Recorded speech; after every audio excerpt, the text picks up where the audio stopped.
It is wonderful to be here. It sort of reminds me of home, all that snow out there. Let me begin by acknowledging some of the special guests who are here. Governor Scott Walker, where is he? There he is.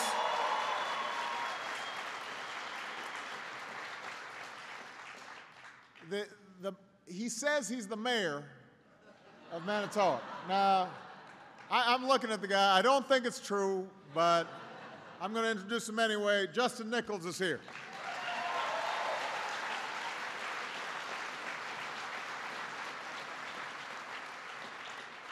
I look at a kid like that, it makes my life's way, I'm way behind. The mayor of Green Bay, Jim Schmidt, is here.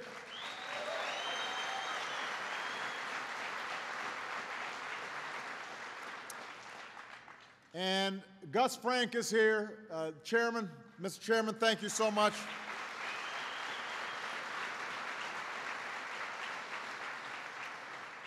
Now, let me start by clearing something up.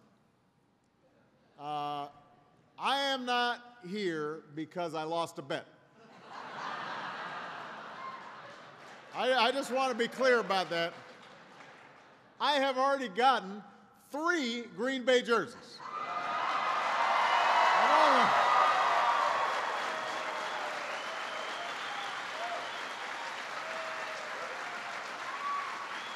I mean, I've only been on the ground for an hour.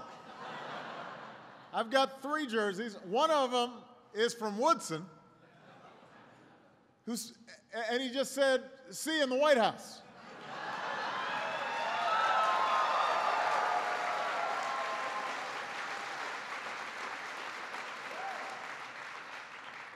So let me just get it out of the way. Sunday was a tough day for Bears fans. I see one guy with a Bears head here. He's got a lot of guts. But even if it didn't go the way that I wanted, I'm glad to see that one of the greatest rivalries in sports is still there. And we will get you next year. I'm just letting you know.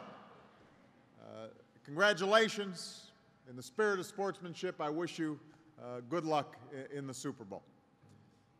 Now, last night I gave this little speech that I have to do once in a while.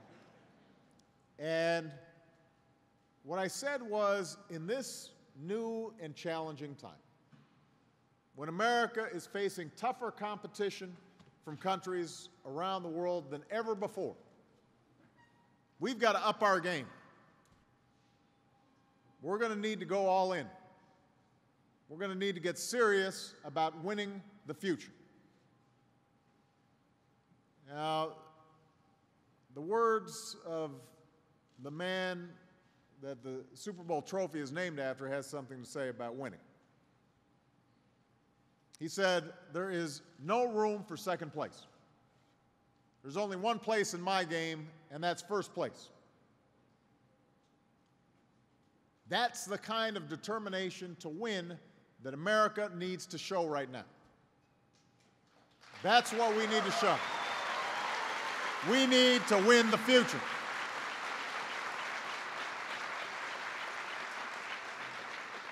And that means making sure that all of our kids are getting the best education possible, not only because we need to give every child a chance to fulfill her God-given potential, but because we need to make sure American workers can go head-to-head with workers in any country on earth. We've got to be more productive, more capable, more skilled than any workers on earth. It means making sure our infrastructure can meet the demands of the 21st century, rebuilding our crumbling roads and bridges, connecting America and the American people with high-speed rail and internet. It means doing what we try to do in our own lives by taking responsibility for our deficits, by cutting wasteful, excessive spending wherever we find it. And it means reforming the way our government does business so it's efficient and responsive to the needs of Americans. instead of being responsive to the needs of lobbyists. Now, as important as these urgent priorities are, we've also got to make sure that the breakthroughs, the technological breakthroughs that come to define the 21st century, that they take root right here in America. We've got to lead the world in innovation. I spent a lot of time talking about this last night. That's how we'll create the jobs of the future. That's how we're going to build the industries of the future, because we make smarter products using better technology than anybody else. That's how we'll win the future in the 21st century.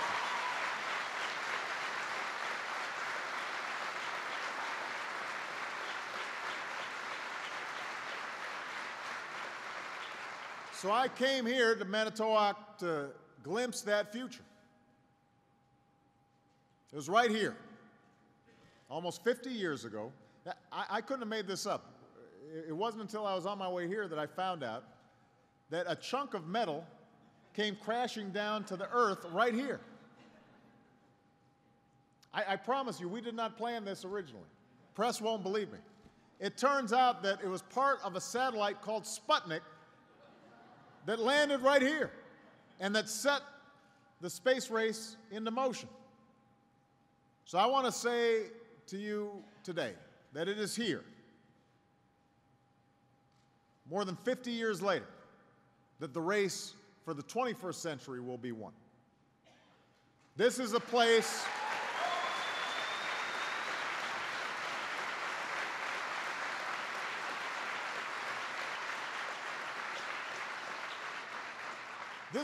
that's been doing what America has always done throughout its history. You've reinvented yourself. Back in 2003, one of the largest employers around, Miro, moved their operations abroad. And that must have been a really tough time for this town and this community. Jobs were lost, families were hurting, community was shaken up. And I know from Illinois, my home state, when a town loses its major employer, it is hard to bounce back. A lot of the young people start moving away, looking for opportunities someplace else. But you fast forward to 2011, and new manufacturing plants and new hope are now taking root. Part of the reason the unemployment rate here is 4 points lower than it was at the beginning of last year. That's good news.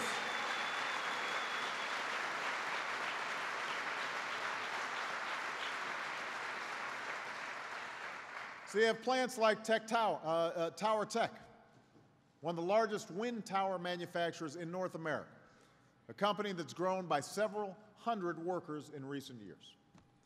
Plants like Scana Aluminum, that's hired more than 70 workers since it took over another part of the old Miro plant, and has plans to reach 100 workers by the end of this year. I'm looking forward to visiting those folks, paying a visit to them later today. But first, I wanted to come to Orion. That's where I want to come. That's right. I wanted to come to Orion.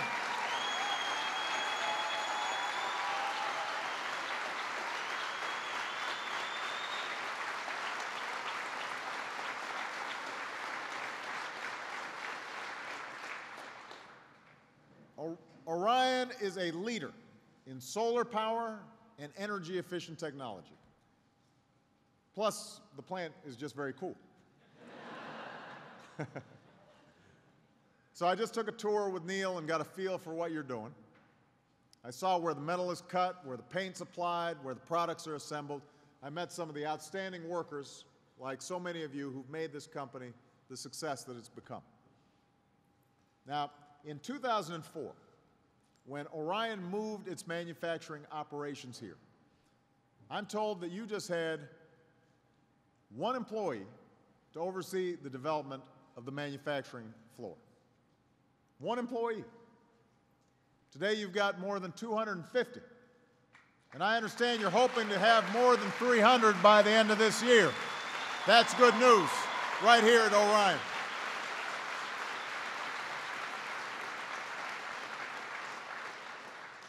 And these aren't just good jobs that can help you pay the bills and support your families. These jobs are good for all of us because they make everybody's energy bills cheaper.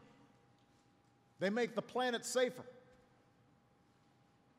What you do is sharpening America's competitive edge all around the world. The jobs you're creating here, the growth you've achieved, has come, I know, through hard work and ingenuity and a single-minded focus on being the best at what you do. But I think it's important because this is part of what I talked about last night. When I said that all of us as a country, that America, that our government has to invest in innovation, it's important to remember that this plant, this company, has also been supported over the years, not just by the Department of Agriculture and the Small Business Administration, but by tax credits and awards we created to give a leg up to renewable energy companies. So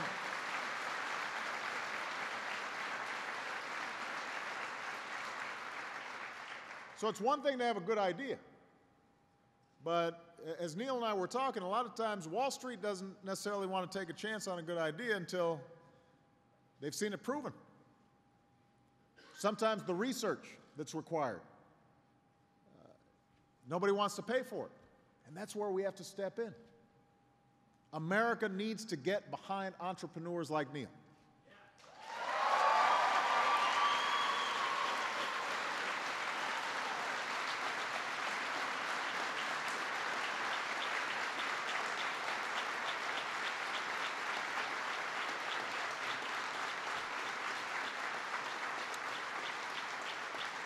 We need to get behind clean energy companies like Orion. We need to get behind innovation. That's how we'll meet the goal I set last night and make sure 80% of America's electricity comes from clean energy sources by 2035. That is a goal that we can meet. That is a goal we must meet.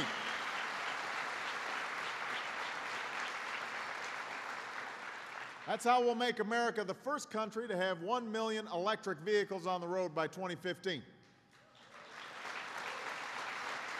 In 5 years, 1 million electric cars on the road.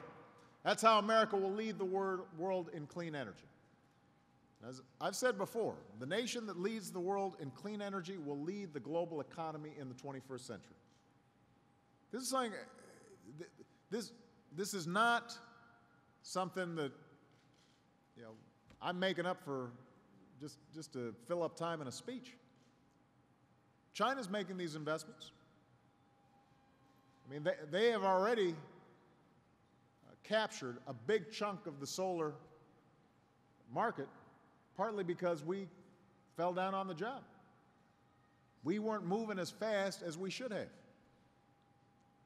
Those are jobs that could be created right here.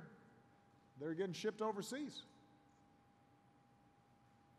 But Orion tells a different story. This is the model for the future. I'm told the story of Orion begins a few decades ago. Neil was switching jobs. He decided to try his hand at clean energy. Clean energy seemed pretty far-fetched to a lot of people back then, but Neil figured there might be something to it. So he bought a couple of solar panel distributors. Both of them went under. But Neil didn't give up. He kept at it. He started Orion, a company that would not only distribute, but also manufacture its own lights. And then about 10 years ago, Neil had an idea. He calls it his epiphany. Probably since you guys work here, you've all heard this story, but I'm going to tell it for everybody else. It was around 2:30 in the morning. But Neil hopped into his car and drove to the factory in Plymouth. It was one of those moments when the future couldn't wait until the morning. And he grabbed whatever tools he could find, a couple of 2x4s and broom handles. Is this really true, Neil, the broom handles part? Is it? He says it's true. So he started tinkering around until an engineer showed up.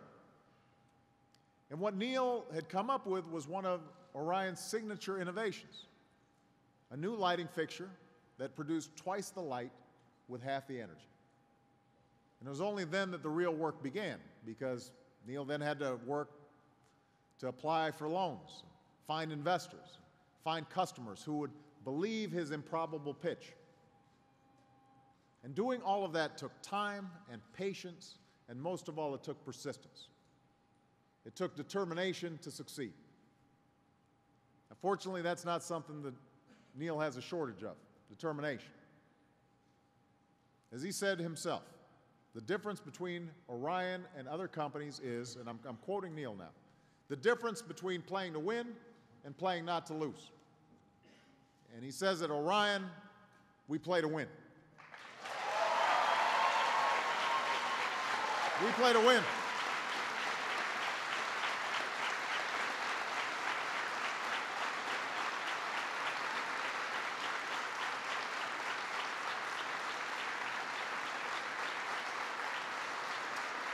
So that's what sets Neil apart. That's what sets Orion apart. But that's also what sets America apart. That's what sets America apart. Here in America, we play to win. We don't play not to lose. And part of what I wanted to communicate last night is, having gone through a tough time, having gone through a recession, having seen so many jobs lost, having seen the financial markets take a swoon, you get a sense that a lot of folks have been feeling like, well, we've just got to play not to lose. We can't take that attitude. If we're on defense, if we're playing not to lose, somebody else is going to lap us. Because there are a lot of hungry folks out there, a lot of countries that are gunning for us. So we got to play to win. We've got to play to win the future. And if entrepreneurs like Neil keep sticking with it, and small businesses like Orion keep breaking new ground, and if we as a country continue to invest in you, the American people, then I'm absolutely confident America will win the future in this century as we did in the last. So keep it up, Orion. Keep it up, Neil. We're proud of you. Thank you. God bless you. And God bless the United States of America. Thank you.